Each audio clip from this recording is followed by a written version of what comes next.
입이 계속 말랐어요. 죄송합니다. 또 목소리도 지금 좀 좋지 않은 가운데 여러분 이해해 주시기를 바랍니다. 기도해 주셔가지고도 이렇게 설 수 있어서 너무 감사합니다. 어떤 단체나 조직에 속하려면 갖춰야 할 조건들이 있습니다. 뭐 나이를 제한하는 데도 있고요. 남녀노소를 가릴 때도 있고, 또 어떤 자격 시험에 통과를 해야 하는 것도 있고, 또 어떤 단체나 조직들에게 회원들에게 협의를 요구하는 데도 있습니다. 그런데 하나님이 가족이 되는 것은 다릅니다. 물론 믿음이라고 하는 조건이 있습니다만 복음의 은혜가 밝혀지고 있는 기본적인 뜻은 하나님께서는 모든 사람을 그분의 가족으로 환영하고 계십니다. 하나님은 예수 그리스도를 믿음으로 믿는 그분에게 응답하는 사람은 아무도 제외하지 않고 당신의 가족으로 받아주십니다. 오늘의 본문 너무나 유명한 말씀입니다. 예수 그리스도를 영접하는 분이라든지 이 사람은 다 외우고 있는 정도의 유명한 바울의 고백입니다. 신앙의 본질, 구원의 본질이라고 하는 신앙의 정체성에 대해서, 신앙인의 정체성, 우리가 완전히 새롭게 바뀐 것을 지금 설명을 하고 있습니다. 오늘 본문에서 말씀하신 바울의 주장은 지금 우리들에게는 참 신앙의 본질로, 구원의 본질로 이렇게 교훈을 주는 말씀으로 받아들이지만 그 당시는 그렇지 못했어요. 이게 완전 획기적인 얘기였었어요. 완전히 그래서 유대인들이 주장하는 그분들의 교리에 완전히 반박하는 그런 말씀이었어요. 여러분, 구원은 하나님의 은혜로만 이루어지는 것입니다. 즉 예수 그리스도를 구세주로 믿으면, 믿기만 하면 구원받는 거예요. 여기에 더 이상 플러스 시키면 안 돼요. 구원에 대해서는. 근데 신앙생활을 조금 오래 하면 할수록 구원에 대해서 자꾸 이다 플러스 시켜요. 이걸 해야 된다, 저걸 해야 된다. 오늘 19절 말씀에 보면 내가 율법으로 말미암아 율법에 대하여 죽었나니 이는 하나님에 대하여 살려함이라 하고 기록되어 있습니다. 오늘 바울의 고백을 보면 내가 율법으로 말미암아 율법에 대하여 죽었다는 것은 자신이 기독교를 개종할 때에 그때를 지금 구원받은 때 생각했어. 지금 그때 그 얘기를 하고 있는 거예요. 그건 우리가 너무나 잘 압니다. 유대 가정에 태어나서 정말 배울 거 다 배우고 하나 누구한테 뒤지는 게 없었어요. 이스라엘 족속이요, 베냐민 기파요, 히브리 중에 히브리요, 다 기록되어 있죠. 율법으로는 바리새인이요, 열심으로는 교회를 박해하고 율법으로 흠이 없는 자였어요. 그 정도로 완벽한 사람이었어요. 바울이 이전에 율법을 지킴으로써 을을 이루려는 노력을 그보다도 뛰어나게 잘한 사람. 그런데 율법의 규범 기준에 따라서 노력하면 노력할수록 결코 자신이 신간 노력으로는 구원을 이룰 수 없다는 사실을 절실히 깨달았습니다. 그래서 율법에 대하여 죽었다고, 하나님에 대하여 살았다고. 이 죽음이라 하는 강한 말을 이룬다는 아무런 의미가 없다는 거예요. 그는 오직 구원을 줄 수 있는 분, 그분만 영접하실 때만 살 수 있다는 거예요. 즉 구원을 얻을 수 있다는 거예요. 구원은 여러분 중간이 없습니다. 구원 받을 적인가 있는 게 없다고. 구원을 받느냐 안 받느냐예요. 믿음이 있느냐 없느냐예요.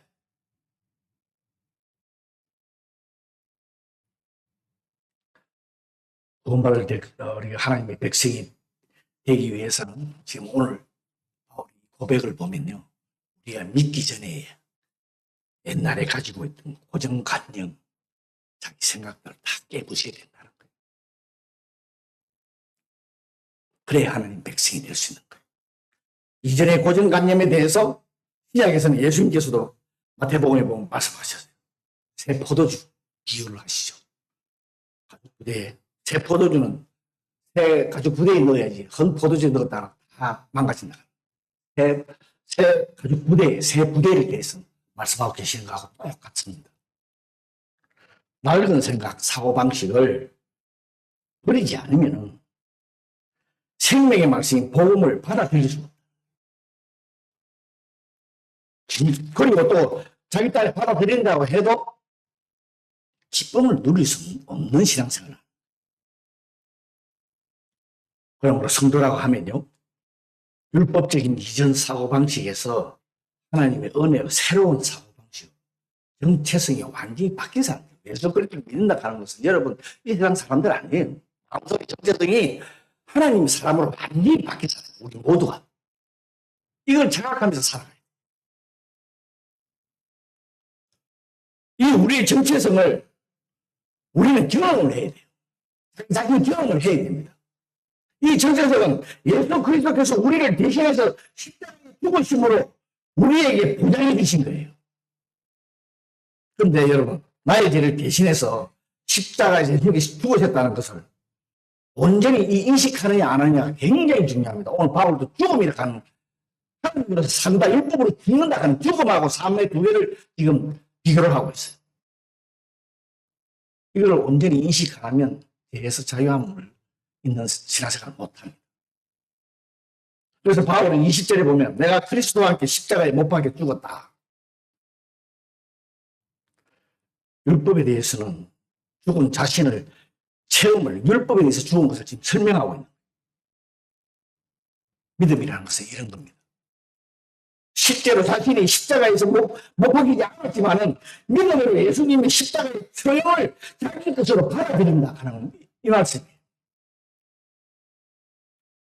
저 율법을 지킴으로써 자신의 구원을 얻으려는 자기 노력을 포기하는 순간, 자기 고정관념을 깨트리는 순간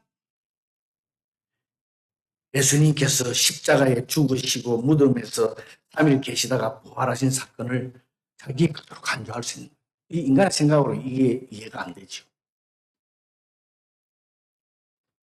우리의 소유권은 완전히, 여러분 이제 우리들의 소유권은 우리들의 것이 아닙니다. 그리스도 겁니다. 하나님 겁니다.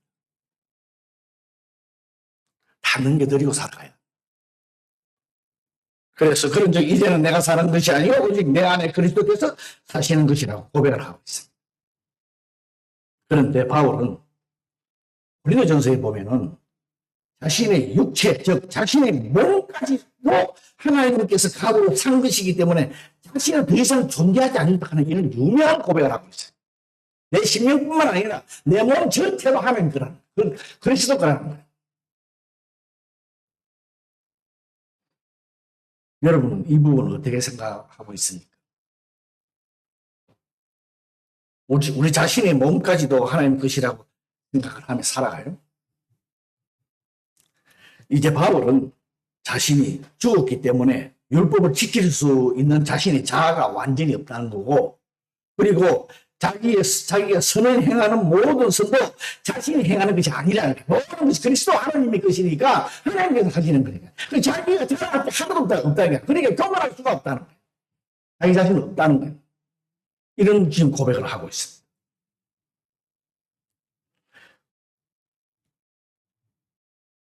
그래서 이렇게 사시는 것이니까. 그러나 자신이 행하는 모든 어려운 일을 자신이 자랑한다고, 자랑 안 할 수가 없죠. 자랑 안 한다고 하잖아요. 여러분, 성도가 우리가 하나님께 기도하고 하나님께 영광을 돌린다. 영광을 돌린다는 게 뭐예요? 뭘 하면 영광을 돌려요? 믿음 생활 잘하면? 어떻게 하는 게 믿음 생활을 잘하는 거죠? 그 중에 한 가지가 오늘 본문을 통해서 보면 자기 자신을 뿌리는, 자기 자아를 죽이는 거예요. 그게 하나님께 영광을 돌리는 거예요. 바울이 그리스도와 함께 죽었지만은 죽음을 당한 것은 자기 자신의 옛 자아라는 거예요. 그리고 이제 내 자아로 살지 않고 그리스도 중심의 자아로 살아간다 하는 지금 이 말을 하고 있는 거예요. 우리가 이걸 새로운 피조물이라고 그러죠. 여러분, 예수 그리스도를 믿는 사람들도 마찬가지예요. 성도의 정체성이 우리들이 알 수 없는 신비롭게 완전히 바뀐 삶을 말합니다. 우리들이 인식하지 못할 것을 바뀐 것을 지금 설명하고 있습니다. 이것을 그리스도와 연합을 이루었다 그랬죠. 여러분 그리스도와 이 연합을 이룬 거 알아요? 이거는 하나님이 하신 능력이기 때문에 신비롭기 때문에 우리로서는 이해를 할 수 없는 부분이에요. 우리 마음에 예수님을 믿으면 우리 마음에 들어와서 함께 거하신다 하는 거예요. 이걸 어떻게 여러분 어떻게 설명을 할래? 하나님의 능력. 모든 게 하나님 섭리야. 우리가 예수 그리스도를 믿으면 하나님께서는 우리가 예수 그리스도와 함께 십자가에 죽은 것처럼 우리를 보신다. 십자가에 내 자아를 확 받아서 예수님을 믿는 순간에 내 자아를 확 받아서 죽은 것처럼 하나님께서 보아주신다. 그래서 우리는 더 이상 정죄함을 받지 않는다. 이 말이에요. 이것을 바울 사도는 그런 적 이제는 내가 사는 것이 아니요 오직 내 안에 그리스도께서 사시는 것이라. 이제 내가 육체 가운데 사는 것은 나를 사랑하사 나를 위하여 자기 자신을 버리신 하나님의 아들을 믿는 믿음 안에서 사는 것이라. 이렇게 지금 설명이 되었습니다. 여러분 지금 이 말씀 여러분 그냥 읽지 넘지만 이 말씀이 무슨 말씀이에요? 한번 구체적으로 한번 눈을 한번 봐보세요. 이 말씀이 우리의 인간의 머리로서 이해가 되는 말씀이? 성도가 이 땅에 사는 동안은, 그렇지만 성도가 이 땅에 사는 동안은 육체 가운데 사는 삶입니다. 그래서 이례적인 믿음으로 이것이 오늘의 이 본의 말씀이 한 번으로 끝내서는 안 된다는 거예요. 이례적인 믿음으로 구원을 받는 데서 한 믿음 구원을 받아요. 그런데 그걸로 끝나면 안 돼요. 예수 그리스도를 믿는 믿음으로 살아가기 위해서는 내 자신은 내 자아를 내 고정관념을 깨뜨리지 않으면 안 된다는 거예요. 우리가 그리스도를 따르지 못하게 하는 대학된 욕망들을 지속적으로 십자가에 그래서 바울 사도도 오늘 이 고백을 하지만 고린도전서 15장에 보면은 자기가 매일 날마다 죽는다고. 그게 자기 자아를 죽여도 살아나는 자아를 계속 죽이는. 이게 믿음으로 살아가는 거예요. 이게 믿음의 신앙이네. 믿음 기도도 마찬가지예요. 그럼 하나님께서 믿음을 보시고 역사하신다. 그 믿음을 보고 우리의 그 믿음을. 지금 기도하는 거 중요합니다. 예. 그것보다 더 중요하다는. 기독교의 핵심은 물론 죽는 것이 아니라 사는 거예요. 우리가 그리스도와 함께 십자가에 못 박혔으므로 우리 또한 그리스도와 함께 더불어 살리심을 입은받은 살리심을 받은 사람.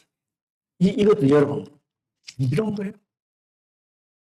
이게 일반 세상에서 이해가 되는 말씀이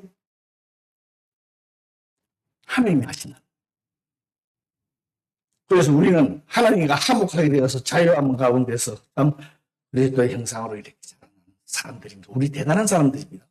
완전히 전체적으로 바뀐 사람들입니다, 여러분. 우리는 예수 그리스도를 한 분을 믿는 것 때문에. 여러분, 성도는 그리스도를 믿음으로 인하여 놀라운 능력을 또 지닌 사람들입니다.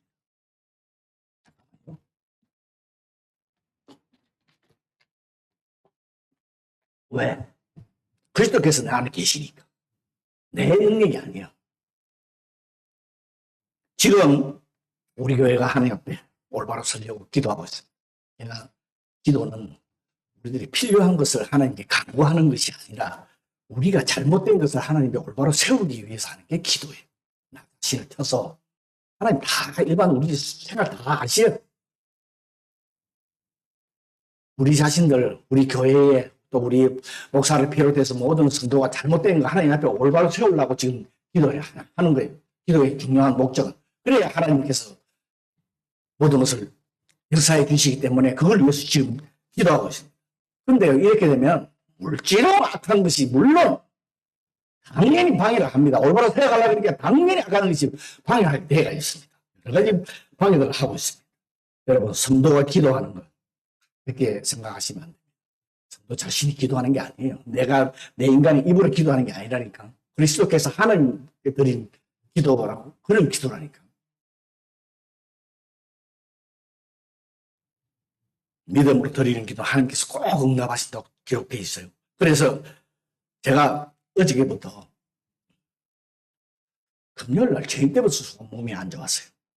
근데 어제 아침에 일어나니까 아침에부터 몸이 아프기 시작하는데, 저는 제가 옛날에도 말씀드렸지만 몸이 아프면은 물론 목소리가 안 나오고 온 뼈마디가 다 아파요. 이게 그래서 꼼짝을 못해요. 그래서 한 3일간 걸어 누워 있어요. 먹지도 못하고 걸어 누워 있는데, 어제도 딱 그게 시작이 된 거예요.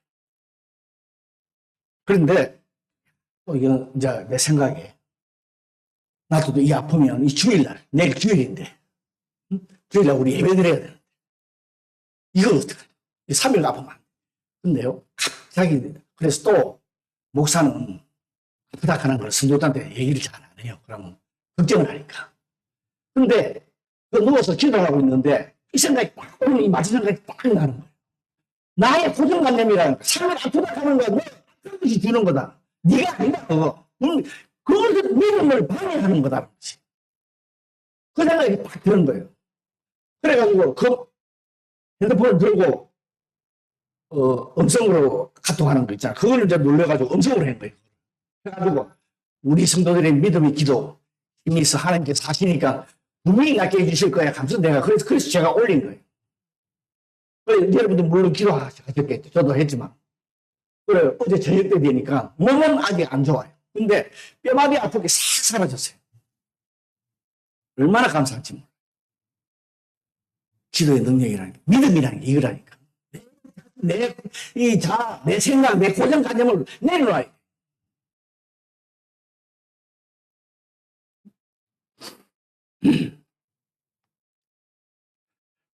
우리가 정말 영적으로 깨어있어하고요. 우리가 하나님 앞에 올바로 서려 그러면 꼭 조금 전에 말씀드렸죠. 이간질하고 뭐 하여튼 꼭 나타나요. 이럴 때 우리 여러분 영적으로 깨어있어 대처를 참 잘해요. 이것을 잘 넘어가야지. 안 그러면 분열이 되고 또 막 이런 일들이 일어나요. 여러분, 우리 성도는 예수 그리스도를 믿는 믿음으로 인해서 정체성이 완전히 달라진 사람. 이 세상 사람들 아니에요. 아직 지금 느끼지 못하지만 또 하나님을 믿음의 기도로서 하나님 움직일 수 있는 이런 힘도 가지고 있어요. 물론 우리 마음대로 움직이는 건 아니지만 우리 믿음의 기도를 들어주셔서 하나님께서 역사하신다. 이게 신비로운 일이고 놀라운 일, 일반 사람들은 이해를 못하는 일입니다. 그런데 믿음을 기도하면 이게 이루어진다니까. 제가 지금 여기서 서서 이렇게 설교하고 있는 게 정말 다른 은혜예요. 너무나 감사합니다. 저도 정말 믿음이 없는 거지. 아파서 죽어가지고, 아파서 죽겠는데 죽어가는 속에서도 아직도 고정관념을 생각하고 있더라. 이게 내 자아예요. 이걸 안 깨부수니까. 물론 자기 자아를 깨부수는 게 쉽지 않습니다. 매일 십자가에 못 박는다는 거 정말 어려운 일이에요. 그렇지만 하나님이 원하시는 건 이겁니다. 그러면 우리가 믿음으로 예수께서 우리를 통해서 나를 통해서 모든 일을 하실 수 있는 분입니다. 우리 교회 우리 아픈 사람들 뭐 기도하고 다 이루어집니다. 믿음이 있어야 돼. 그래 믿음을 아무렇게나 여러분 생각하시면 안 돼요.